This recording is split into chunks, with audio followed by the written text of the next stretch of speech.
Olá, boa noite, meus amigos. Tudo bem? Primeiramente, agradeço a todos vocês por prestigiarem a nossa live. É a 29ª live da ABQ, na verdade a 30ª, porque em determinado momento nós tivemos duas lives, a 15A e a 15B, por ocasião do livro da qualidade, né? Mas o mais importante é estarmos de volta com vocês, as nossas lives mensais, com um tema bastante interessante, que é agregando valor ao cliente pela servitização, o que muda em relação à prestação de serviço convencional. E aqui uma novidade especial. O nosso moderador, Kleber Nóbrega, colega meu, durante essas praticamente 30 lives, agora está no papel de debatedor, junto com o Henrique Rosenfield. Por quê? Porque o Kleber, dentre todas as suas qualidades, e uma delas é especialista em servitização. Então, não poderíamos ter o Kleber fora, moderando, quando ele é um grande debatedor. Assim como o Henrique Rosenfield, que eu conheço agora, mas já vi o currículo, a sua experiência, e é muito bem-vindo. Agradeço também a ti, Henrique, por prestigiar a nossa live de servitização, um tema novo, uma palavra que se procura no dicionário português e não aparece, ainda ela é meio difícil, às vezes aparece um pouco difícil o entendimento do conceito, mas o mais importante é que nós vamos iniciar uma live, mais uma daquelas que nós temos satisfação de, com a ABQ, disseminar conhecimento. Né? Para quem não nos conhece, talvez alguém esteja entrando agora no nosso portfólio, digamos assim, a ABQ é uma instituição nova, tem 11 anos, somos 55 acadêmicos, voltados a disseminar a cultura da qualidade em forma de cases, em forma de artigos, em forma de lives, em forma de e-books, em forma de posicionamentos importantes, como instrumentos para disseminar a cultura da qualidade na cultura brasileira. Esse é o nosso propósito, um propósito bastante desafiador, praticamente não tem fim, mas ele é extremamente importante. Nós temos a convicção de que um país que tem uma cultura de qualidade disseminada no dia a dia, não só nas organizações, mas no comportamento das pessoas, nas coisas menores que parecem não ter muito sentido, mas que a qualidade está ali presente, é um país, sim, que é fadado a ter um desenvolvimento sustentável e um futuro bom para todas as pessoas que nele vivem. Então, esse é o nosso propósito da ABQ. A qualidade é um valor. Muito bem. Então, essa nossa live obedecerá às demais na sua concepção. Nós teremos uma apresentação do Kleber e outra do Henrique, e posteriormente as perguntas, nas quais eu terei algumas iniciais aqui para dar uma esquentada no assunto, tá certo? Passo para ti, Haroldo, fazer a continuidade do nosso trabalho. Muito obrigado para vocês e aquele público que sempre tem nos atendido, eu agradeço mais uma vez. Muito bem, Guaranha. Boa noite a todos, boa noite aos convidados, ao Kleber Nóbrega, ao Henrique Rosenfeld, nosso convidado da ABQ, não é? E também para a nossa querida audiência. Hoje eu tenho uma honra muito grande de estar aqui no lugar do nosso querido Kleber Nóbrega, que faz esse trabalho com muita dedicação, com muito carinho e competência, e começou por ele, não é, Guaranha? As lives, ideia do Kleber, ele sempre aqui moderando, fazendo a parte técnica. E hoje, como ele está do outro lado do campo, né? Vai ser o grande debatedor, porque, para quem não conhece, o Kleber é o grande especialista brasileiro na área de qualidade em serviços, com livros publicados, e servitização é uma derivação, né, do trabalho da especialidade do Kleber. Então, eu me sinto muito honrado de estar aqui, substituindo o Kleber nessa live de hoje, ajudando a fazer a ligação entre a audiência e os convidados. Vai ser uma live fantástica, porque é um assunto atual, é um assunto que cada vez mais vai ganhar evidência no mercado, a necessidade de você incorporar, introduzir serviços aos seus produtos, e é isso que a gente vai ver nesse debate de hoje, né? O termo muito atual, a gente colocou aqui para provocar os nossos convidados e também a nossa audiência, agregando valor ao cliente pela certificação, o que é que muda nesse cenário novo. E a gente sempre gosta de ressaltar aqui no início das nossas lives essa observação, né, que no âmbito do ABQ, tanto moderadores como eu e o Guaranha, como os debatedores, é o caso do Henrique e do Kleber, nós temos a liberdade de expressar nossas opiniões mas isso daí não vincula que isso seja uma posição definitiva da ABQ, não é? Ela tem a ideia da gente enriquecer e diversificar o debate, mesmo porque pode ter opiniões opostas, nada é problema para isso, porque a gente não está falando de uma ciência exata, são percepções a partir da experiência nossa, dos convidados e também da própria audiência. Então, nós temos essa liberdade de expressão sem obrigatoriamente significar que é a posição da instituição Academia Brasileira da Qualidade. Então, feito isso, eu queria convidar ao Kleber Nóbrega para fazer a apresentação. O Kleber Nóbrega, estou colocando aqui o currículo dele. Opa, perdão. Ele é engenheiro mecânico com doutorado em engenharia de produção na USP, inclusive colega do Henrique, justamente da Universidade de São Carlos. Consultor em estratégia, gestão de serviço, design de serviço, experiência do cliente, tendo conduzido mais de 230 projetos de consultoria, criador da metodologia Empresa Servidora, um projeto fantástico, eu sugiro todos vocês conhecerem essa metodologia do Kleber, autor de livros, artigos científicos, cursos online, inclusive na própria ABQ, o Kleber tem cursos a oferecer gratuitamente para você, e claro, o Kleber ele é um membro da Academia Brasileira da Qualidade. Kleber, muito bem-vindo à nossa live de hoje, e passa a você as palavras iniciais, somente para quem não conhece o modelo de lives da ABQ, nós fazendo uma breve introdução dos nossos debatedores, e na sequência o Eduardo Guaranha, que é o moderador que vai conduzir as perguntas para o nosso debatedor, e na sequência nós vamos alternando entre as percepções dos debatedores, as perguntas feitas pelo Guaranha e também a canalização das perguntas que eu vou fazer aqui, vinda da nossa querida audiência. Então a gente convida vocês da audiência para desde já participar dessa live para enriquecer o nosso debate. Kleber, seja bem-vindo aí, você com a palavra. Legal. Obrigado, Haroldo. Obrigado, Guaranha. Gente, hoje eu estou realizando um sonho, porque as saudades do Henrique Rosenfeld eram muito grandes. Eu que tive a oportunidade e o prazer de ser colega, professor, né, junto com o Henrique, na Escola de Engenharia de São Carlos. Eu fui professor lá de 1990 até 94, e tivemos algumas pesquisas em conjunto, e depois os destinos nos deixaram distantes, mas essa live de hoje está nos reaproximando, de maneira que é um momento marcante, é um marco na minha vida, o dia de hoje, estando aqui junto com o Henrique Rosenfeld. E dentro dessa metodologia que a gente usa das lives ABQ, cada um dos debatedores faz uma breve introdução sobre o assunto, né, que vai falar, para que a gente possa depois ir para as perguntas. Então, basicamente, o que eu queria trazer para vocês, se a minha vida talvez possa ser resumida em 4 palavras. Qualidade, né, que foi onde tudo começou no mestrado. Depois eu fui fazer qualidade de serviços.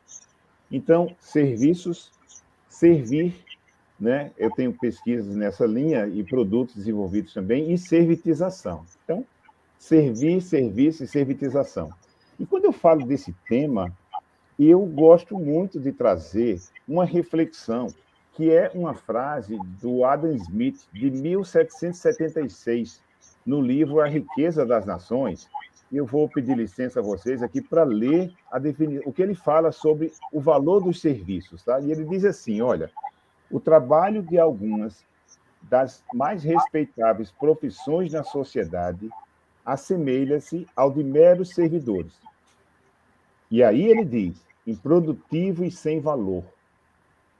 E não se traduz em nenhum produto vendável depois de encerrado.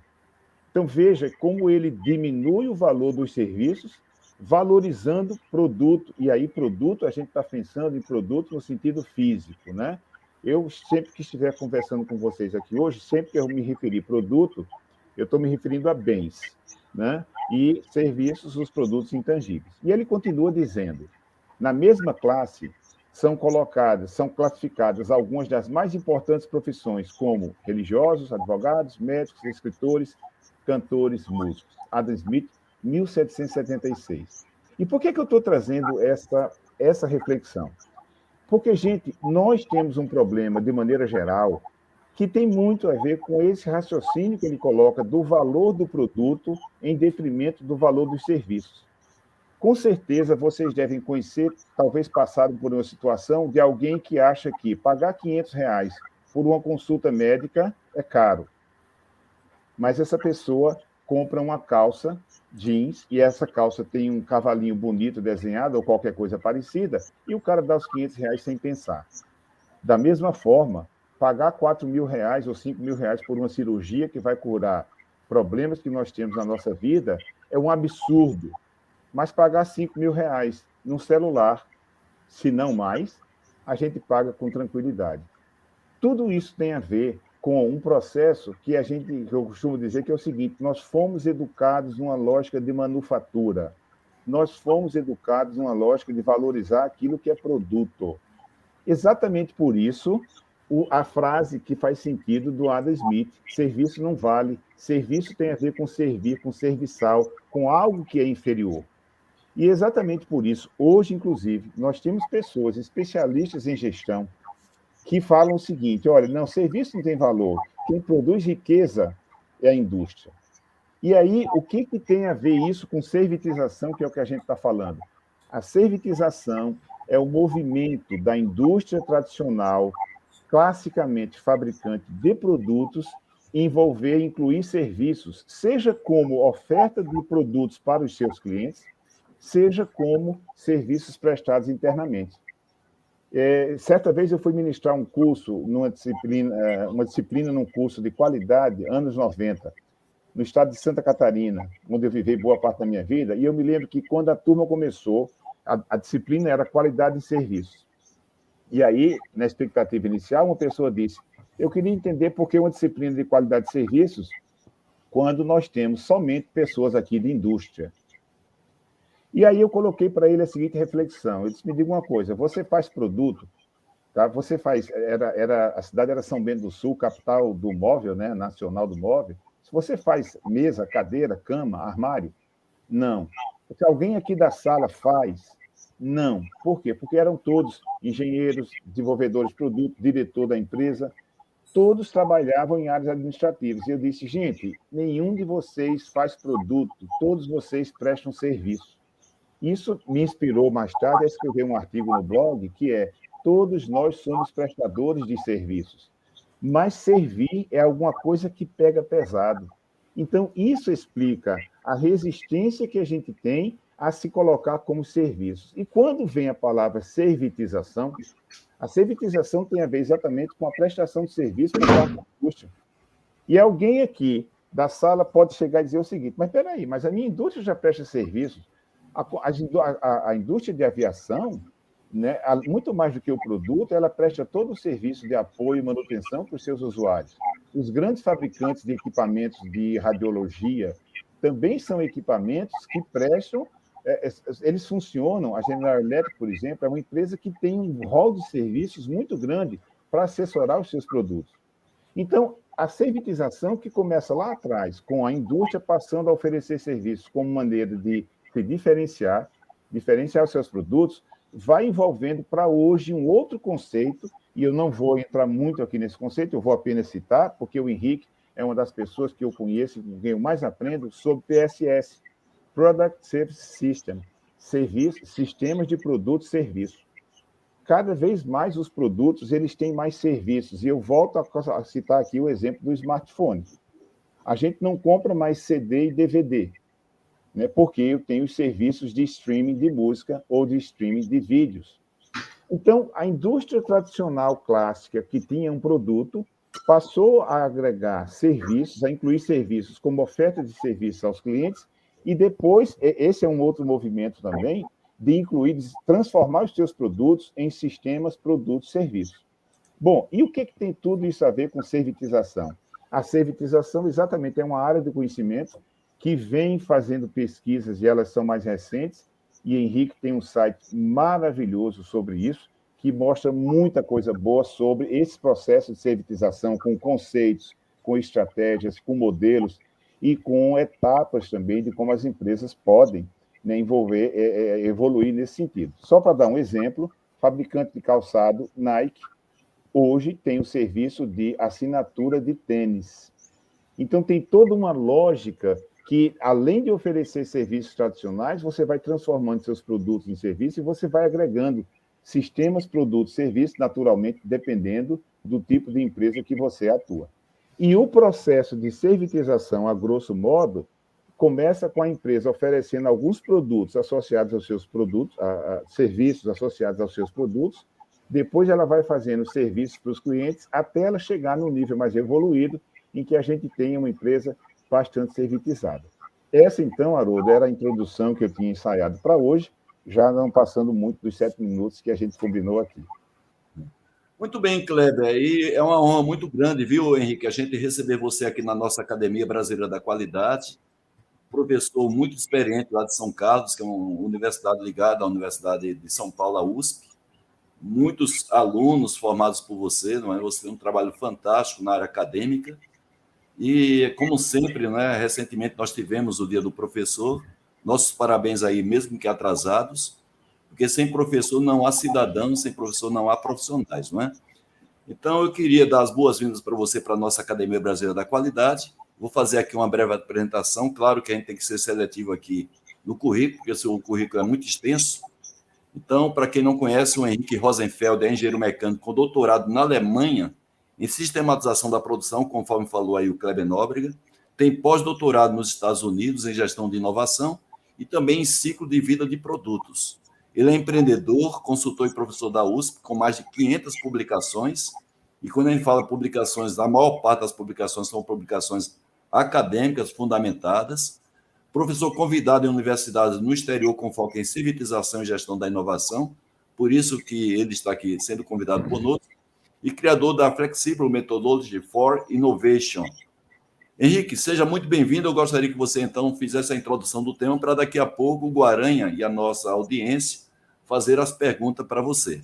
Fique à vontade, Henrique. Bem-vindo. Bom, pessoal, eu agradeço muito o convite de vocês. É um prazer estar aqui junto com o Kleber, reencontrar o Kleber depois de tanto tempo e estar participando dessa live de vocês, para mim, realmente é uma honra. Quando a gente fala em produto, a gente, da perspectiva do marketing, é aquilo para o qual uma pessoa vai pagar. Então, ele envolve serviços.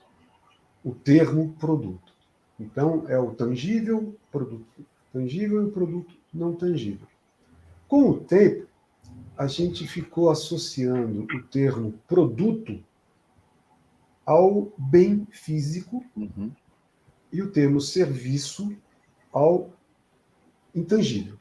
Então, hoje, quando a gente for falar em produto, a gente vai estar falando do bem físico, e quando a gente está falando de serviço, a gente vai estar falando do bem intangível. Desculpa, nem é bem, né?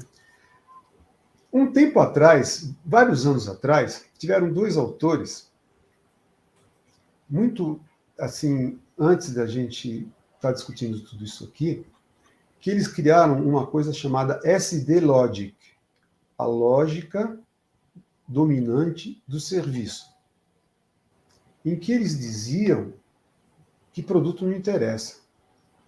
O que interessa é serviço. O produto é um mero meio para ofertar serviço. E é uma outra lógica de pensar. Então, eles dividiram em Good Dominant Logic e Service Dominant Logic. Quando eles fizeram toda essa teorização, com axiomas, um monte de coisa bem acadêmica, eles levaram muitos anos para publicar, porque ninguém aceitava esse mindset. Hoje, isso é uma coisa muito fundamentada e é uma coisa muito utilizada. Por um outro lado, em 1988, o governo holandês pediu para um pessoal estudar essa tal de servitização, que foi o nome que eles criaram, e o termo foi criado em 1988, servitization. E esse termo significava uma mistura de coisas, que era baseado naquilo que era ofertado há muito tempo. Eu dou um exemplo aqui de Araraquara, do lado de São Carlos. Tem uma empresa que se chamava FMC, e depois ela hoje se chama JBT, aqui é uma região onde se planta muita laranja, se colhe muita laranja, se produz muito suco de laranja. Eles criaram um centro de processamento de laranja que eles alugam, e esse centro de processamento de laranja processa hoje, basicamente, 60% a 70% da produção de laranja mundial, na Flórida e no Brasil. E eles não vendem a máquina e o centro de processamento de laranja. Nunca disseram que eles passaram por um processo de servitização e nunca chamaram aquilo de sistema produto-serviço. Muitos anos depois daquele artigo de 88, a academia, que normalmente nessa área olha para o que está acontecendo na realidade, tenta sistematizar, e aí para passar para os outros, eles criaram o termo PSS, que é Product Service System, Sistema Produto-Serviço, e é muito gozado, porque tem várias pessoas que ficam discutindo qual é a definição de um sistema produto-serviço. É um sistema composto por produtos e por serviços, ou seja, repetiu o nome. Muito gozado a maneira como as pessoas definem o PSS. Mas, enfim, é um termo muito usado na academia, e eu fiz parte de um grupo internacional que começou a estudar isso, e eu me afastei desse grupo depois de um tempo, mas durante uma época a gente reunia pessoas do mundo inteiro, e era muito interessante porque ninguém chamava de PSS. Então, hoje, o modelo SaaS em software, Software as a Service, é um PSS. Nesse momento, o termo servitização se descolou do PSS, porque no passado, o termo servitização misturava com a definição de PSS. Aí, como o servitização lhe dá a conotação de um movimento, então, servitização hoje está consolidado como a transformação, principalmente do mindset e da cultura, e com todas as ferramentas associadas, porque elas vêm depois, de você mudar a lógica centrada na venda de produtos, e eu lavo as mãos, para uma lógica centrada no oferecimento de valor para o cliente por meio de serviços. O produto vira um meio. Então, era isso que eu queria começar a falar para a gente poder discutir. Muito obrigado. Muito bem, Henrique. Já o Kleber e você já provocou aí a audiência e provocou também o próprio Eduardo Guaranha. Guaranha, dentro dessas colocações que o Kleber e que o Henrique fizeram, né, falando muito aí a valorização, o valor da servitização, qual seria a primeira pergunta que você colocaria aí para o Henrique ou para o Kleber? Pois é. Olha, a questão que eu gostaria de colocar é a seguinte. A servitização, pelo que o Henrique e o Kleber comentaram, ela é um novo modelo de negócio ou uma estratégia dentro do modelo atual de muitas empresas? Ou seja, ela transforma todo o negócio ou ela é uma estratégia de ganhar o mercado através de serviços adicionais a um produto e a empresa continua vendendo o produto, mas um segmento dela avança na qualidade nos serviços de relacionamento, de atendimento técnico, ou ela redesenha o negócio e diz... E aí a minha complementação da pergunta. Como que se dá o resultado econômico? Como que se dá o EBITDA ou a remuneração disso? Vamos fazer o seguinte, viu, o Henrique? Você responderia a primeira parte da pergunta do Guaran, qualquer um dos dois consegue responder, mas aí como o Guaran complementou essa questão do EBITDA, que é o resultado da saúde financeira da empresa, aí joga a peteca para o Kleber, que o Kleber é o cara que vive dentro das empresas, Kleber. Tá certo, muito bom, Haroldo. Por favor, Henrique. Bom, eu corro o risco de ficar 2 horas falando, vou tentar ser bem sucinto. É o seguinte, quando as pessoas criam um termo desse e vendem um termo desse, existem brigas, na academia existem brigas, o que é isso? Vamos levantar várias informações, então eu não quero discutir esse tipo de coisa. Existe uma grande escala do que a gente pode chamar de servitização. Então, assim como antigamente a gente falava que inovação é uma coisa revolucionária, e eu trabalhei muitos anos com desenvolvimento de produto, e aí a gente tinha o desenvolvimento de produto incremental, e hoje a inovação, ela também aceita uma escala, então você pode dizer que tem uma inovação incremental também, e por aí vai. A servitização é a mesma coisa. Então, a servitização, existem alguns teóricos, mas a gente pode observar na prática, ela tem um contínuo, dizem. Alguns fizeram uma parte discreta, e tem um cara muito famoso que fez uma classificação de 3 tipos de sistema, produto e serviço, alguma coisa as a service, que estava um pouco misturado com a servitização. Mas servitização é o processo. Se é o processo de transformação, a gente pode ter, no resultado final desse processo, o quê? Oferta de serviços, óbvio, né? Então, a servitização, ela envolve o design de serviços. Conforme a gente cria alguma coisa, inova em serviços, a gente não consegue inovar em serviços puramente. Não dá para inovar um serviço. Pronto, agora eu estou ofertando um serviço. Pô, mas quem que está ofertando esse serviço? O que está por trás desse serviço? Como que é o back-office? Eu não vou utilizar novos canais para trazer essas novas experiências? Será que eu não tenho que ter processos de apoio? Será que eu não tenho que ter pessoas com novas mentalidades? Aquele meu vendedor que estava acostumado a vender um produto por um valor e ele ganhava a sua comissão, de repente muda tudo. Então, como consequência, muitas vezes a gente muda o modelo de negócio. Muitas vezes. Não sempre. Por quê? Porque se você tiver na jornada de se transformar num provedor de serviços e valor, existe uma servitização inicial, e nessa servitização inicial, você não precisa redesenhar o seu modelo de negócio.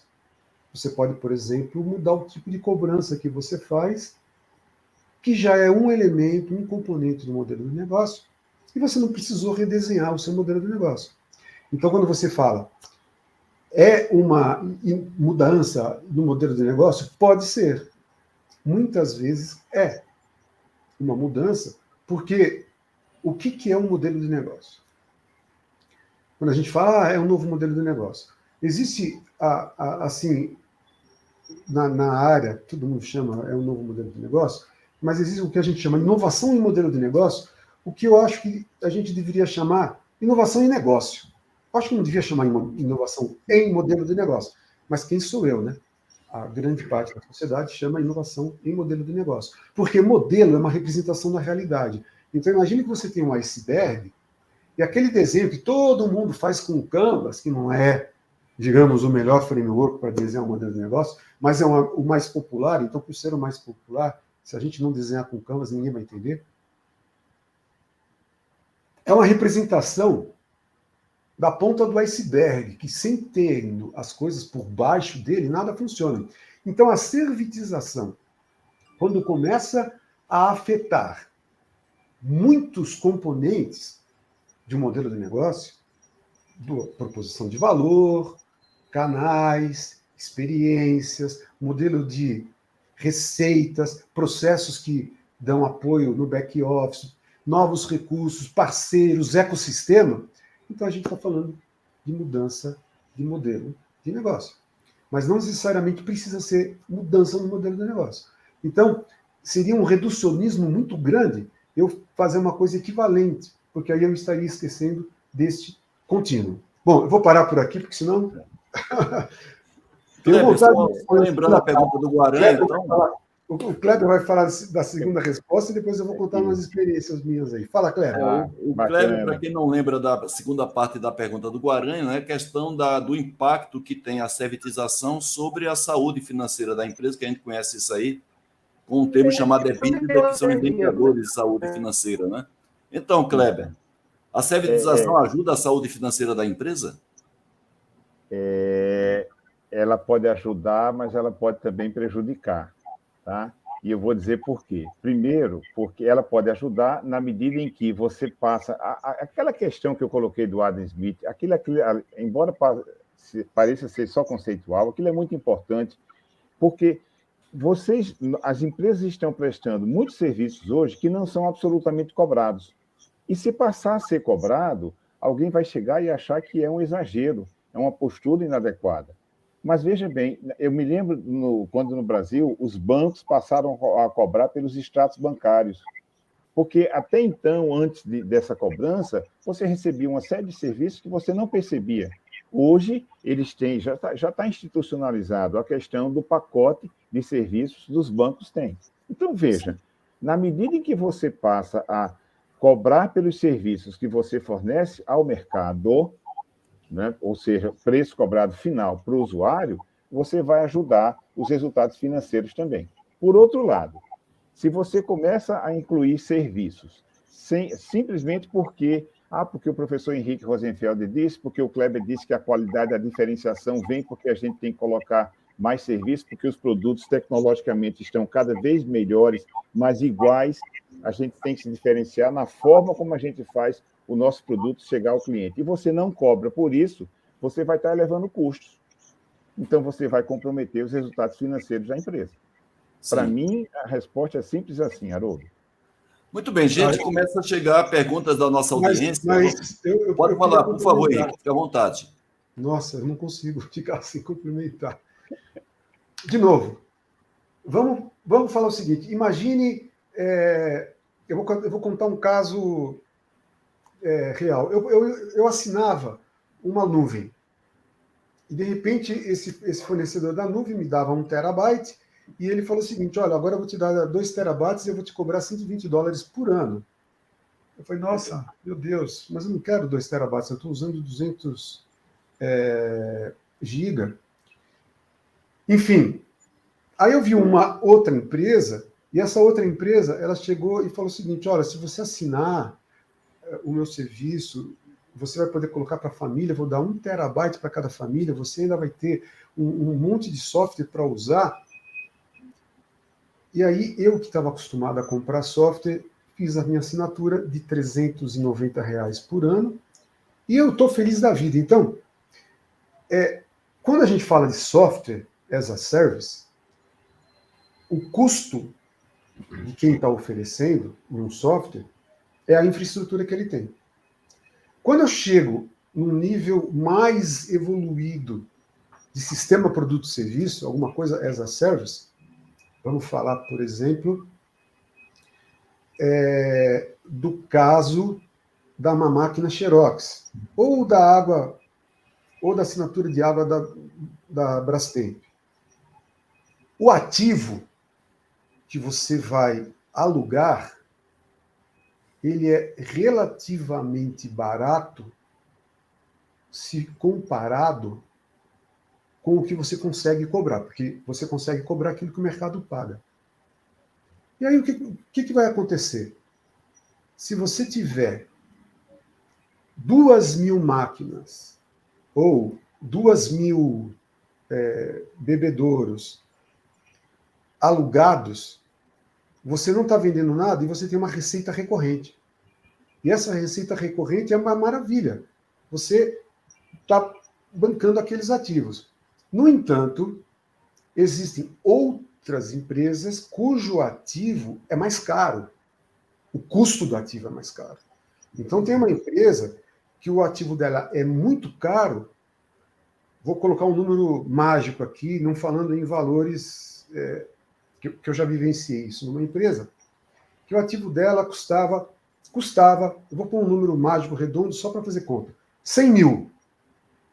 E o mercado pagava um aluguel com uso de 4, 5 mil. Então, se você vende um ativo, você não está vendendo ativo, você está vendendo assinatura. Então você tem que desembolsar 100 mil para ganhar 5 mil e ainda pagar a sua infraestrutura, pagar o que está por trás e pagar o seu vendedor que tem uma comissão. Imagine se as pessoas adoram aquele serviço, que aquele ativo que não fica na propriedade do cliente, fica na minha propriedade, ou seja, é meu ativo, ele quiser 100 vezes 100 mil. Olha o desembolso que eu vou ter. em ativos para receber 100 vezes 4 mil de aluguel. Então, aí, a gente entra no Vale da Morte esperando que eu tenha um payback lá para frente para que esses meus 100 me deem a receita recorrente. E é esse o grande paradoxo que a gente tem na servitização. E aí existem, eu não vou entrar agora, mas mais para frente eu posso ser provocado, eu posso entrar, existem métodos, técnicas e abordagens que a gente faz para tentar minimizar isso. Porque existem ativos caros que não estão sendo de propriedade dos clientes. Estão lá para prestar serviço. Mas vou parar por aqui, porque tem muita coisa para falar sobre isso. Muito bem, gente. Passamos, Guaranha, passamos meia hora já de nossa live. E eu acho que a gente pode agora dar uma privilegiada, né, na nossa audiência, que é o nosso motivo de existir. A gente faz live por conta da nossa audiência. E temos já 4 ou 5 perguntas aqui, muito bem qualificadas. A gente parabeniza a nossa audiência por isso. Uma delas, do professor e nosso colega da Academia Brasileira de Qualidade, o Turrione, que ele pergunta o seguinte: como esse conceito de servitização poderia apoiar o serviço público no Brasil? Eu passo essa pergunta aí para o Kleber, porque na sequência eu vou passar outra para o Henrique e depois alterno uma para o Kleber, do grande amigo dele aqui de São Bernardo. Mas você poderia responder essa pergunta do nosso colega Turrione, da Academia, Kleber? Repare, posso sim. O João sempre com perguntas inteligentes, né? Muito, muito boas e que nos provocam, fazem pensar bastante. Eu uso uma expressão que eu não tenho visto na literatura, que é a servitização dos serviços. O que é que eu quero dizer com servitização dos serviços? Historicamente, a gente, quando dava aula de gestão de produção, marketing, etc., a primeira aula sempre era quais são as diferenças entre produto e serviço. Então, a gente listava no slide: o produto é tangível, o produto é feito com antecipação, o produto é feito sem a presença do cliente. E os serviços, o serviço é intangível, ele é prestado e consumido simultaneamente, ele é produzido naquele momento ali, tem a presença do cliente e outras coisas mais. O que eu digo de servitização do serviço, e eu vou usar um exemplo, é só você enxergar as padarias de 15 anos atrás, isso no Brasil inteiro, e as padarias de hoje. Verdade. Talvez 20 anos. As padarias elas eram muito focadas em produto. Era para vender pão, macarrão, biscoito e mais alguma outra coisa. O que a gente tem hoje? A gente tem as padarias que continuam vendendo pão, biscoito, bolo, mas ela tem uma série de serviços, né, no sentido de oferecer ao cliente ali a comida pronta, seja um lanche ou seja uma refeição. Pronto. O que está acontecendo? Ela que era historicamente uma indústria, ela vira cada vez mais uma empresa de serviço. Um dos melhores casos no mundo que eu conheço de servitização, embora ela não é utilizada como isso, é a Starbucks. A Starbucks era um grande fabricante de café e produtos de elevada qualidade, quando, numa viagem, o Howard Schultz foi à Itália e se encantou com os cafés italianos, voltou e disse assim: ei, gente, vamos servir café? Imagina, um grande fabricante de produtos de alta qualidade servir café. Mas servir café é tão pequeno, né? No entanto, então ele saiu da empresa, montou a cafeteria dele, Il Giornale. 2 anos depois, a Starbucks chama o Howard Schultz e diz: ei, conta aquela história para a gente de novo. E a Starbucks se tornou a maior empresa de servir cafezinho do mundo. Então, ela passou a oferecer serviços, né? Nem entrou com o conceito de sistemas, produto, serviço, era simplesmente oferecer mais serviço. Então, eu uso esse exemplo para dizer o seguinte: a pergunta do João me faz pensar muito nessa linha de servitização do serviço, porque serviço público, em geral, é serviço. Então, a servitização tradicional, uma das definições que tem de definição de servitização, que é o processo de a indústria passar a prestar serviços, para o serviço público, João, para mim não tem sentido. Mas no sentido de a servitização agregar mais serviços aos serviços já existentes, tem todo sentido. fazendo as mudanças de lógica de negócio e de processo o serviço público, se colocar mais a serviço do cliente. E para fechar minha fala, eu vou resgatar uma frase, é uma frase muito provocativa, me desculpem os servidores públicos que estiverem aqui agora, mas não é minha, mas ela é uma frase que traz uma reflexão muito grande. Karl Albert, um dos gurus da qualidade de serviço, ele dizia o seguinte: a coisa que o servidor público mais detesta é servir ao público. Tá? Então, desculpa a provocação, mas, gente, isso era verdade. Na década de 90, havia muito disso. E aí o que aconteceu? Graças ao movimento de qualidade e outras coisas que aconteceram também, os serviços públicos foram mudando essa lógica. E um exemplo que praticamente toda cidade do Brasil tem são as centrais do cidadão. Porque Sim. Antes você queria fazer vários serviços, você tinha que ir a 7, 8 lugares diferentes. Só em facilitar e centralizar tudo isso já é uma grande mudança de postura de servir melhor ao público. Muito bem. A pergunta para o Henrique é feita pelo Carlos Cardoso, professor Henrique. O Carlos Cardoso, ex-executivo da Ródia. Você concorda que a servitização é um grande aliado do ESG? Questão Sim. de meio ambiente, social e governança, trocando a posse pelo uso? Sim. Quando a gente fala naqueles níveis mais avançados de servitização, de fornecedores de produtos, a gente usa um termo, às vezes, chamado desmaterialização do produto. O que é a desmaterialização do produto? O produto, ele é o meio para prover serviço. Um dos grandes problemas de impacto ambiental é o fim de vida de produtos, que, de certa forma, dá para reutilizar, e porque as empresas que estão na lógica orientada à venda de produtos, elas querem ter uma obsolescência programada, senão ela para de vender, né? Sim. Então, aquele exemplo aqui da Araraquara, eu posso repetir mais uma vez, hoje eles não conseguiriam mais vender máquina de processamento de laranja, porque as grandes produtoras, Cutrale, e essas outras, Citrosuc, etc., aqui e nos Estados Unidos, elas já atingiram um certo nível. Então, para esse segmento, vou começar por aí, vou depois para um outro. É essencial você usar esse modelo, que é o modelo que ele citou, que a gente fala que é o modelo orientado ao uso do que orientado à propriedade. O que muda? Então, vamos lá, vamos ver o que muda. Muda o seguinte: eu continuo o dono do meu produto. Eu, fornecedor. Eu, empresa.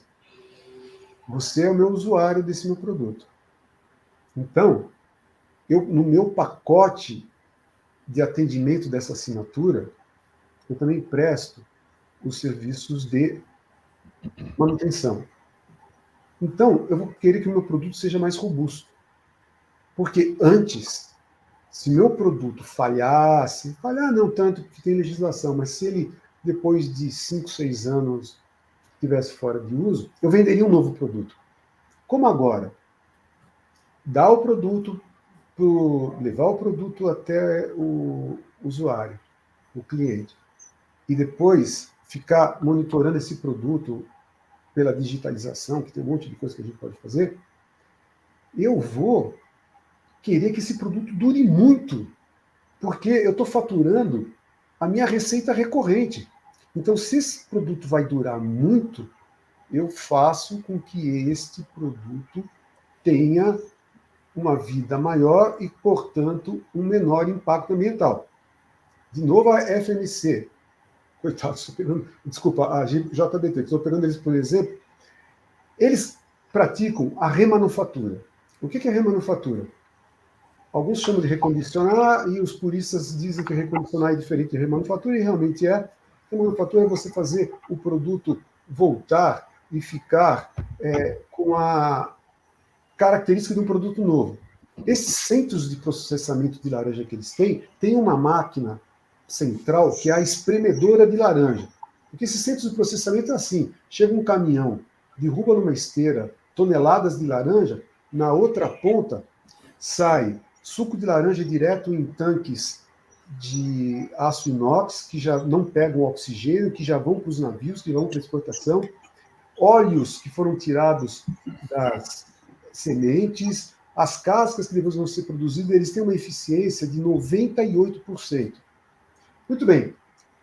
Quando está na entre-safra, eles pegam as máquinas, trazem para o seu parque fabril e eles remanufaturam tudo aquilo que é desgaste e volta na máquina. Ou seja, essa máquina tem uma vida, entre aspas, eterna, porque eles já projetam as máquinas orientadas à remanufatura, tem algumas partes que precisam ser colocadas, mas 80% a 90% do peso, ferro fundido e da estrutura dessa máquina, ela vai virar, e isso está rodando há mais de 40 anos.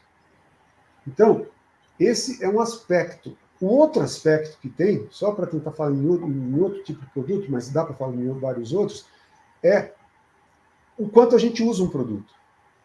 Quanto que a gente usa um automóvel? Um automóvel a gente usa em torno, quem está em cidade grande, 5% a 6% do tempo do automóvel. Lógico, se for motorista de Uber ou se for taxista, o produto virou um bem de capital, mas normalmente não. Se você faz produtos compartilhados, você vai aumentar. Com isso, você vai precisar de menos produto. Hoje, existem pessoas que estão pesquisando o que a gente chama de efeito rebote. Mas isso é uma coisa mais avançada que eu não quero discutir. Então, o ESG, com certeza, se a empresa está praticando esse tipo de modelo de negócio, eu chamaria de negócio, mas a gente chama de modelo de negócio, ela está atendendo cada vez mais requisitos de menor impacto. Muito bem, Guaranha, vamos alternando então, pergunta da audiência, daqui a pouco temos mais 3 ou 4 perguntas aqui muito boas da audiência, mas por favor, Guaranha, você aí na moderação. Tá bem.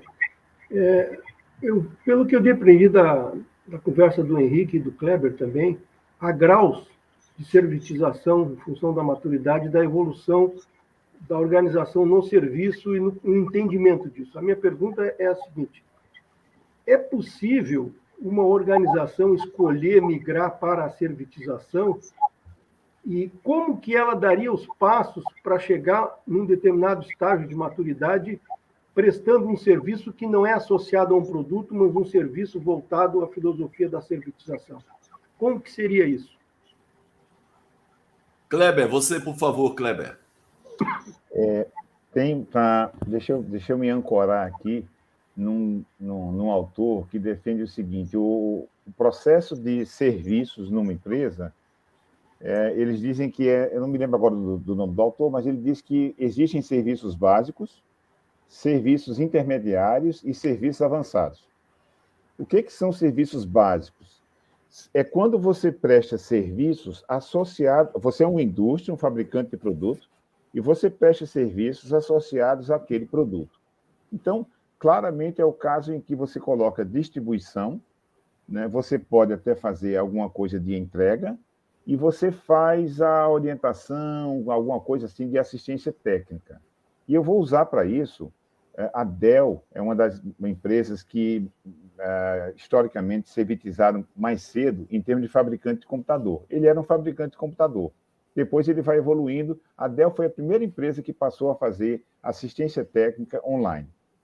Depois você tem, e aí eu já estou entrando em serviços intermediários, manutenção agendada, help desks, fazer reparos, e aí você pode fazer treinamento, monitoramento junto aos seus clientes e até serviços de campo. Então, é legal quando a gente fica falando dessas coisas de servitização, porque assim, olha, como eu disse, a General Electric, que há 50 anos ou mais, não, 70 anos, faz serviços de instalação num grande hospital. Tem toda uma equipe de engenharia e de técnicos para fazer manutenção, instalação e apoio aos médicos e à equipe de enfermagem do hospital de como usar aqueles equipamentos. Eles já fazem isso há muito tempo, então eles vão chegar e vão dizer: ei, essa história de servitização eu já faço há muito tempo. Né? Pois bem, então isso são alguns daqueles serviços intermediários que você tem. Muito bem. Mas eu vou dar um caso, Guaranha, seu, aí de Novo Hamburgo, a Artecola. Desde 2012, a Artecola, gente, para quem não conhece, é um fabricante de colas, adesivos, é cola, e os grandes clientes deles são a indústria de calçados. Então, eles fazem o adesivo que a indústria de calçado, a Grendene, por exemplo, a Paquetá, vai colocar lá nos produtos deles. Bacana. Em 2012, eles já faziam serviço de consultoria.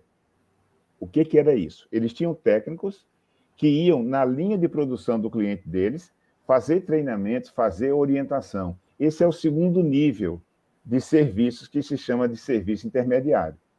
E serviços avançados, aí vai com suporte ao cliente, acordo de cliente, contrato de receita, compartilhamento de receitas também.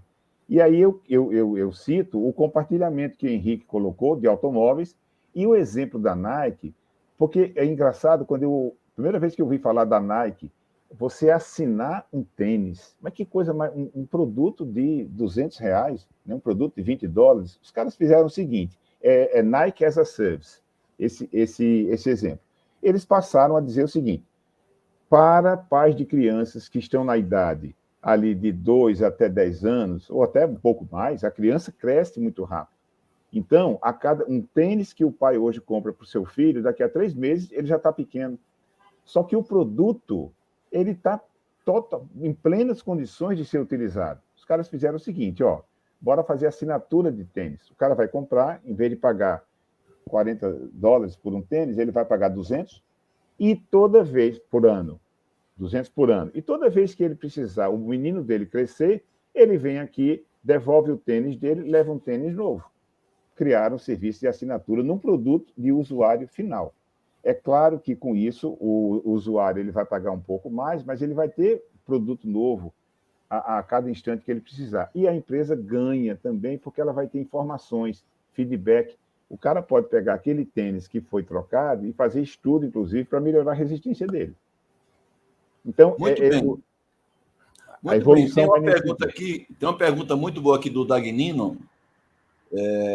Henrique, nós temos na Academia Brasileira da Qualidade, nossa audiência também deve ser informada, nós temos grupos técnicos, né, que a gente estuda determinados temas, a gente tem essa missão aí de trazer soluções, trazer recomendações, nossas posições para a sociedade civil, dentro, evidentemente, da nossa expertise.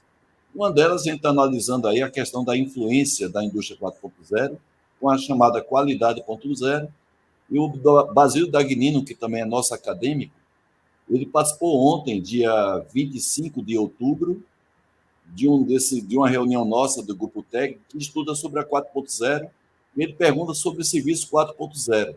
Qual será o termo adotado? Seria servitização 4.0 ou está certo a gente adotar 4.0?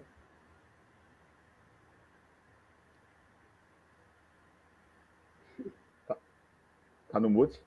Desculpa. Eu adotaria indústria 4.0 e servitização. Certo. Porque tem essa escala, né? Mas existem vários serviços que eles só são viáveis de serem prestados se a gente tiver soluções da indústria 4.0.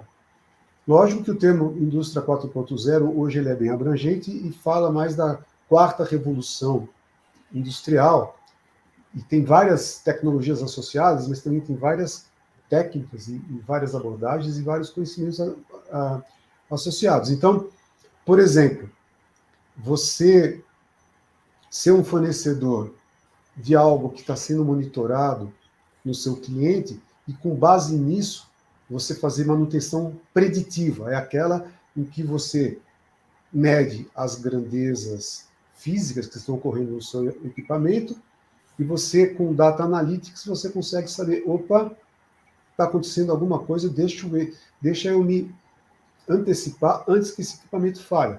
Isso, tipicamente, só vai acontecer se a gente estiver trabalhando junto com a indústria 4.0. Agora, se esse termo Service 4.0 vai acompanhar junto, eu não sei dizer, né? Os japoneses hoje já estão falando da sociedade 5.0, quer dizer, é uma questão de você ver se isso, do ponto de vista do marketing de quem quer, vai agregar ou não.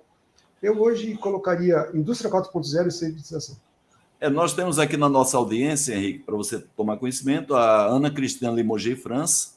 Ela faz parte da nossa academia e uma das especialidades da Ana Cristina é justamente estudar a chamada Sociedade 5.0, né? Inclusive, fizemos já live na ABQ sobre esse tema, está gravado no nosso canal YouTube, assim como todas as nossas lives, seminários ficam gravados por tempo indeterminado no nosso canal YouTube. Desde já a gente convida a todos vocês, toda a comunidade que está assistindo essa live online ou gravada, para acessar o nosso canal YouTube, porque lá nós disponibilizamos, por tempo indeterminado, todos esses nossos produtos.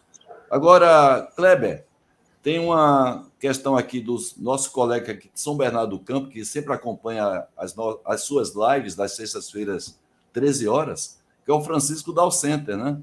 É aquele que disputa com o Dagnino as primeiras cadeiras, né, das suas lives. E ele faz uma pergunta aqui que me lembrou o Caetano Veloso quando fala do avesso do avesso. Ele pergunta o seguinte aqui: quando compramos um produto dentro do metaverso para ser utilizado somente no metaverso, seria isso servitização do serviço? É uma pergunta que parece o avesso do avesso, né?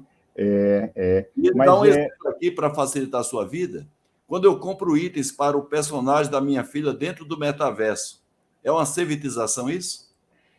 Então, sim, perfeito, porque uma das principais qualidades é aquela que eu disse, históricas, diferença entre produto e serviço, é intangibilização, que o Henrique chamou de imaterialização também. É exatamente isso, é o imaterial, é o produto imaterial. E isso é uma das características da servitização. Muito bem. Guaranha, você com a palavra, vamos alternando aqui as perguntas da audiência com as suas perguntas também, por favor, fique à vontade. Seu microfone, por favor, meu. Guaranha, por favor, seu microfone. Ok. O tema é bastante rico, né? Sim, sem dúvida. Então, a minha pergunta vai para o lado da formação de pessoas, né? A servitização ela depende bastante da tecnologia e muito das pessoas e colaboradores das empresas que devem entender o que muda e como devem atender ao cliente. Isso requer uma capacitação diferenciada daqueles que atendem o cliente. Como as organizações estão se preparando para isso, uma vez que o recurso, a formação de pessoas no Brasil, ela, de certa forma, é deficiente no que diz respeito a serviços em geral. A cultura é mais de produto e o serviço parece que não é dado um treinamento ou uma conscientização de que o serviço é essencial para o desempenho da empresa. Então, como que uma servitização pode ter sucesso num ambiente onde o fator educacional e os aspectos de formação técnica e até de comportamento das pessoas ainda não valorizam ou não têm condição de fazer frente a essa mudança? Como que as organizações de sucesso têm trabalhado isso? Bem, Henrique, já que o Guaranha colocou uma componente aí educacional, que é a sua área maior de atuação, um ramo acadêmico, a gente tem essas dificuldades, não somente aqui no Brasil, mas a dificuldade de prestar um bom serviço. O Kleber é especialista nisso. O chamado momento da verdade é um momento crítico, porque ali você está online passando o produto, que é o serviço. Não é um fator complicante isso que o Guaranha está colocando. Primeiro, a formação acadêmica, depois a própria qualificação da pessoa, que já complica no serviço. Imagina numa servitização. Bom, o que eu quero dizer é o seguinte. A gente está observando que a gente precisa ter cada vez mais pessoas trabalhando em grupo. O especialista único que vai dominar tudo não existe. Então, por isso que a gente tem que, em algumas sociedades, eles estão até pregando começar a fazer trabalho em grupo desde criancinha, para que as pessoas possam aprender a trabalhar em grupo. E aí a gente mistura especialidades. E tem aquele profissional que a gente chama de T, né, que ele tem um certo domínio horizontal, superficial sobre tudo, e ele tem a sua profundidade. E aí, quando a gente vai falar das formações, nós ainda estamos divididos por segmentos. porque a gente forma especialistas. E aí, a gente tem que saber que a gente tem que formar especialistas e também temos que formar arquitetos de integração e de inovação para que isso funcione. Agora, você falou que as pessoas estão muito voltadas para a orientação do produto. Em alguns tipos de formação, sim, mas se você vai falar com o pessoal de marketing, eles estão bem orientados a serviço. Se você vai falar de pessoas de computação, eles também estão orientados bastante a serviço. Então, para resolver isso na prática, nas empresas, é trabalhar em equipes que têm multidisciplinaridades e, lógico, se o C-Level, né, se a diretoria não tiver esse tipo de mentalidade, ele não vai conseguir ser um patrocinador desse tipo de coisa. Então, tem empresas que estão trazendo esses conceitos para aqueles C-Levels que foram formados na época da orientação para o venda de produtos. Mesmo porque, em alguns casos, a gente vai estar pisando em ovos, a gente vai estar fazendo uma coisa muito nova, e aí a gente não consegue simplesmente vir com uma conta e fazer uma conta de payback e um ROI do jeito que a gente fazia, porque tem muitas incertezas associadas. Então, o que eu vejo é que a gente tem que misturar conceitos. Base, qualidade, gestão de mudanças com as pessoas, servitização, inovação de modelo de negócio, design de serviços, design de produtos. Então, a gente tem que quebrar essas barreiras e gestão de inovação junto dessas igrejinhas e trabalhar todo mundo em conjunto usando princípios comuns e práticas que atendem esses princípios. Eu queria Muito só bem, Kleber, você que atua na ponta, queria... né, Kleber? Você está ali no centro nervoso desse problema, né? Você trabalha dando consultoria nas organizações que visam lucro, inclusive, e a gente sabe a limitação que nós temos hoje da qualificação e formação acadêmica, e agora com relação a essa atividade mais complexa, que é a servitização. Queria que você desse a sua opinião. Tá, então, aí eu queria só complementar isso que o Henrique colocou, perfeito. E uma coisa que normalmente na indústria ou em serviços técnicos, a gente valoriza muito o que hoje está sendo muito falado de hard skills, né? E o que tem crescido muito como importância e como também as empresas, Guaranha, que estão fazendo, desenvolver as soft skills. Né? O hard skill é a qualificação técnica, competência, formação, experiência, e o soft skill são as questões comportamentais. Então, quando o Henrique lembra o exemplo das pessoas trabalharem em grupo, vem exatamente nesse sentido. Porque, assim, olha, é um grande desafio você pegar um técnico em informática, ele se relaciona bem com as pessoas. Eu estou dando só o exemplo de informática, mas qualquer profissional técnico, em geral. E a gente precisa fazer com que essas pessoas se relacionem melhor, para melhorar principalmente a parte de atendimento. Muito bem colocado. Guaranha, queria que você fizesse assim a sua conclusão, já que você passou as perguntas para os nossos debatedores. Em função desses comentários dele, você tem direito à réplica.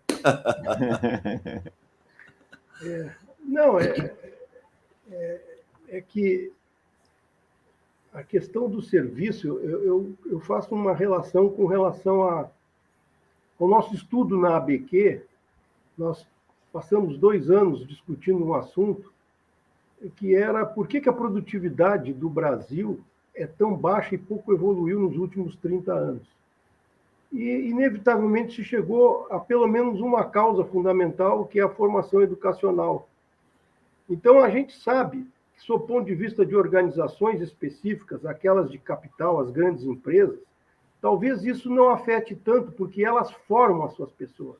Elas vão no celeiro, vamos dizer assim, da formação educacional numa boa universidade, ou abrem um concurso e aparecem 100 para 1 numa vaga de uma grande empresa.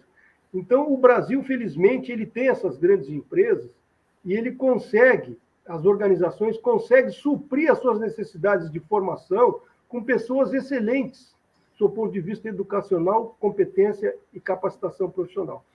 Mas se nós olharmos o Brasil mediano, aquele Brasil que está dando sustentação a muitos empregos e também ao desenvolvimento da micro e pequena empresa, nós sabemos que isso não é verdade, porque a carência de formação educacional é grande no ensino fundamental básico público. Então, é por isso que eu fiz a pergunta em relação à preparação das pessoas não para atuar em grandes empresas ou até em multinacionais ou grandes nacionais brasileiras e internacionais, mas para fazer frente àquele futuro que nós vemos que é necessário, ou seja, 2, 3, 4 pessoas, micro e pequenas empresas, e até médias, que possam encontrar na formação educacional no Brasil os recursos e, a partir daí, elas dão a diferenciação necessária ao seu negócio e não necessariamente formar pessoas. Então, é sobre esse aspecto que eu fico, vamos dizer assim, entendi a resposta, Correto. mas, de certa forma, eu vejo que é um desafio grande, inclusive para a ABQ, que coloca a qualidade como o fundamento na formação educacional do comportamento das pessoas. Então, é isso, essa é a minha colocação. Felizmente, nós temos saídas, mas ainda temos que construir e navegar mais nessas janelas aí, que eu vejo agora um detalhe, aproveitando o momento, me parece que a questão educacional no Brasil ela está ganhando urgência. Ainda Pelo bem, menos, não é, Guaranha? É porque eu a gente, enxergo às isso, vezes... do ponto de vista de quem são os candidatos a serem os futuros líderes, me parece que esse momento da educação ele está diferente de 4, 5, 10 anos atrás. Tomara que isso se verifique, porque nós precisamos de 20 anos para fazer uma mudança de geração. Isso não é muito, passa rápido, mas tem que dar os primeiros passos. Então, eu acabei fazendo uma apologia à educação, mas me compreendo por isso. Tá certo? Muito bem, Guaranha. Vamos fazer o seguinte, vamos zelar aí, vou tentar honrar o nosso compromisso com nossos convidados, com a nossa audiência, não é? São 20 horas, 7 minutos, temos ainda o fechamento e vamos também fazer o anúncio aqui do nosso seminário ABQ Qualidade, que vai acontecer agora em plena Semana Mundial da Qualidade. Nós vamos fazer um convite para o pessoal que está assistindo essa live online ou gravada a respeito disso, mas eu queria convidar, então, o Henrique Rosenfeld para fazer as suas considerações finais, Henrique. O assunto é muito vasto, atual, a profundidade com que a gente gostaria de abordar o assunto, evidentemente, a live não se propõe a isso. Muitas vezes a live é um momento de reflexão, da gente, inclusive, provocar a sociedade civil em torno desse tema e também preparar as pessoas para que elas busquem literaturas, fontes de referência aí para poder enriquecer mais e ser protagonista também desse tema, em vez de só ser vamos dizer assim, provocado quando há uma pressão para que as pessoas possam estar aptas a atuar nesse mercado de servitização. Eu gostaria, Henrique, de passar para você fazer as suas considerações finais, depois o Kleber, o Eduardo faz o fechamento e a gente anuncia, então, o nosso próximo evento da ABQ. Bom, muito obrigado. Eu vou deixar um link aqui, se você achar interessante. Pode passar que eu coloco aqui para o pessoal, viu? Bote aí no privado. Esse é um link do que eu escrevi sobre servitização, com níveis introdutórios, em níveis um pouco mais avançados, ele está dividido em níveis, que é uma síntese desse assunto de servitização, que remete para outras coisas.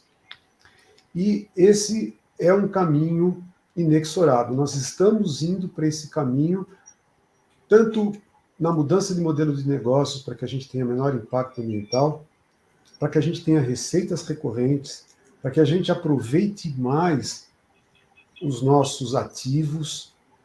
Então, esse é um caminho que está todo mundo entrando. Na área do software, isso já está muito mais consolidado, porque, como eu falei no começo, o software ele não é um ativo caro, né? A infraestrutura para rodar, sim. Mas o software em si, você consegue duplicar lá, triplicar lá, quadruplicar lá, sem ter que enviar, etc. Na área de equipamentos de construção civil, cada vez mais, por exemplo, no Japão, as empresas que fornecem equipamentos para construção civil, em torno de 60% dos equipamentos, eles são sistemas produto-serviço. Alguns chamam de servitizados. Eu não gosto muito de chamar o equipamento de servitizado, porque, para mim, a empresa ela passou por um processo de servitização, ela é uma provedora de serviços, mas tudo bem, alguns usam o participo. Mas não tem problema, vamos usar também. Então, eu acho que é uma grande oportunidade de inovação, é uma grande oportunidade, só que a gente não pode esquecer que o que está por trás são as pessoas, são a mentalidade e a qualidade. Não adianta nada eu fazer equipamentos que vão ser provedores de serviços se eu não tiver qualidade. Isso eu falei do extremo, do contínuo. No começo do contínuo, é eu começar a agregar serviços àquilo que eu não estava enxergando. Então, basicamente, é isso que eu gostaria de falar, e vocês vão poder ter um acesso a um material um pouco mais completo. Se alguém quiser alguma dúvida, a gente pode conversar sobre o assunto. Agradeço muito a oportunidade de poder discutir sobre esse assunto, e é um prazer grande ter revisto o Kleber aqui nessa situação. Espero que a gente não fique mais não sei quantos anos longe um do outro. Obrigado, Haroldo, e obrigado, Eduardo, pelas suas colocações. Para mim foi um grande aprendizado discutir com vocês. E as perguntas que a audiência fez também foram muito interessantes e intrigantes, que eu tive que me segurar para não ficar falando horas aqui, mesmo assim, às vezes... Claro, claro. Muito obrigado. Prazer é nosso, viu, Henrique? E você reencontrar o Kleber depois de tantos anos, né? O Kleber que fez todo o trabalho dele de mestrado e doutorado aí em São Carlos, Universidade de São Carlos, perto aí de Araraquara. Ontem eu passei aí pertinho, voltando aí de Catanduva, tomei um café expresso aí pertinho, justamente num posto aí de referência que tem em São Carlos, uma cidade muito agradável, promissora, né? Desenvolve muitos profissionais para o mercado, não somente aqui de São Paulo, mas de todo o Brasil. Kleber, você agora fazer suas considerações finais, daqui a pouco a gente passa para o nosso presidente, Eduardo Guaranha. Bom, obrigado, Haroldo, Guaranha. Eu estava comentando, antes da gente entrar aqui ao vivo com o Haroldo, que hoje eu estava muito cômodo, porque quando você fica como debatedor, você não tem aquela preocupação, igual isso que ele está fazendo aí agora, né? De muda a tela e etc., e controla o tempo, e vê se as respostas estão demorando. Mas Haroldo, eu vou rever. É desconfortável estar aqui, rapaz, porque a gente fica com vontade de falar e de colocar um exemplo. Não é brincadeira também, porque o tema realmente é muito instigante. Claro, claro. Agora, sem dúvida alguma, que hoje é um marco na minha vida e já está aceito, Henrique, o desafio. A gente não vai mais ficar tanto tempo junto. Esse link que o Henrique colocou aí do Flex é muito legal, tem muito conhecimento sobre isso, e o Henrique, antes da gente entrar, já me convidou a contribuir, e eu vou fazer isso com muita felicidade. Só para fechar o assunto, eu, certa vez, alguns anos atrás, escrevi um artigo no blog que é "O futuro dos produtos são os serviços". E quando a gente fala isso, é chocante. Aquela pessoa que pensa como Adam Smith, que valoriza produto, tem uma rejeição, né, muito grande. O que a gente está vendo cada vez mais, de fato, é isso. Então, Kurt Lewin, quando disse em 1961 que não existe produto e serviço, tudo é serviço. A gente está vendo isso hoje através da servitização. Então, muito obrigado, uma alegria muito grande estar aqui hoje com vocês. Muito bem, Kleber. Agora, o fechamento com o Eduardo Guaranha, nosso presidente da ABQ, né? E também, viu, Kleber, do mesmo comentário que você fez, né? A gente da academia fica muito feliz, porque a criação da Lives, juntamente com o Guaranha, você tem uma participação muito grande, né? A gente está hoje completando 29 lives, todas estão disponíveis no nosso canal YouTube, sempre de valor agregado. Se tiver algum acadêmico, um profissional de recursos humanos assistindo a nossa live, pode fazer uma grade de desenvolvimento, de debate com alunos ou com profissionais, líderes, pegando cada um dessas lives, porque são temas atuais, e discutidos aqui por pessoas do nível aí do professor Henrique Rosenfeld, do Kleber Nobre, que tem livros publicados. Então, a gente sempre recomenda que vocês, que são profissionais de recursos humanos e professores, possam fazer uma grade de qualificação, de formação, para usar isso aí como um debate dos alunos. A gente está tão carente no mundo acadêmico de atividades práticas trazidas por profissionais que atuam justamente no olho do furacão desses temas, e a Academia Brasileira de Qualidade oferece isso aí gratuitamente para todos vocês. Guaranha, por favor, fazer o fechamento da nossa live e apresentar o nosso importantíssimo evento, que é o evento mais importante da ABQ em um ano de atividade dela. Por favor, Guaranha. Muito bem, Haroldo, quase roubaste as minhas palavras, mas eu vou dizer por quê. Primeiro, agradecer ao Henrique e ao Kleber pela brilhante explanação. É um assunto, realmente, como disse o Henrique, dá para ficar conversando e aprendendo. E agradecer ao público que tem nos prestigiado nessas lives todas. Eu gostaria de fazer um agradecimento especial ao Kleber. O Kleber é o idealizador das lives da ABQ. Estávamos iniciando a pandemia, quando, numa determinada ocasião, ele me disse: Guaranha, tem um negócio que nós podemos fazer aí. E aí me apresentou o conceito das lives, há 2 anos e meio atrás. E nós assumimos o compromisso de todo mês fazermos uma live de 1 hora, 1h15, falando sobre temas relevantes da ABQ. E assim foi feito. Nós, na verdade, estamos completando hoje 30 lives, porque a live 15 ela foi A e B. Nós tivemos o lançamento do livro ABQ, do livro da qualidade, da Academia Brasileira da Qualidade. Nós tivemos, e aí nós dividimos em live A e B e ficou o número, mas na verdade não é 29, são 30 lives. Praticamente num ano e meio. Eu queria então, Kleber, fazer um agradecimento a ti pela iniciativa, por termos conseguido cumprir um número qualitativo e quantitativo extremamente expressivo das nossas lives, e também informar que no mês que vem nós teremos o seminário, o Haroldo vai botar a lâmina, e que em novembro haverá uma troca da diretoria e da presidência. Estatutariamente é necessário fazer isso. Eu fiquei 4 anos, agradeço, estou ainda, tenho mais 1 mês e meio, mas eu agradeço a todos que atuaram na contribuição desse serviço agora, não é um produto, esse serviço, lives, né? E outros também, que no momento certo eu farei as complementações. Mas muito obrigado, Kleber, pela tua genialidade e pela tua disposição em doar o teu tempo e conjuntamente pensarmos no que aconteceu durante... Opa, perdi o fone de ouvido. No que aconteceu durante todos esses 2 anos e meio. Então, Haroldo, passo contigo.